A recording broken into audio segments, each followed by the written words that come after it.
अहो, वस्तूंचा वापर करायचा असतो आणि माणसांच्यावर प्रेम करायचं असतं. आमचं होतं उलट.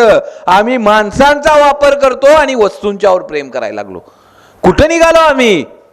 आजची वेळ आहे ना. कुणासाठी करताय? कुणासाठी आला इथं? आपल्या पोरांसाठीच ना सगळं करताय. देवापेक्षा जास्त भीता की माझा मुलगा घडावा, माझा मुलानं काहीतरी आयुष्यात करावं. कोणासाठी चाललंय? मुलांसाठीच ना.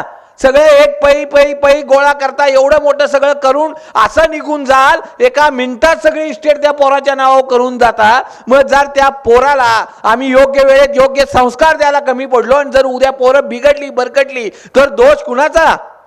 अरे एक पोरासाठी इस्टेट नाही केली तरी चालेल. नाही पोरांसाठी गाड्या घेऊ नका, नाही फ्लॅट घेऊ नका, ना शेती घेऊ नका, ना पैसे घेऊ नका, ना सोनं घेऊ नका, पण पोराला चांगले संस्कार आणि स्वाभिमान शिकवा.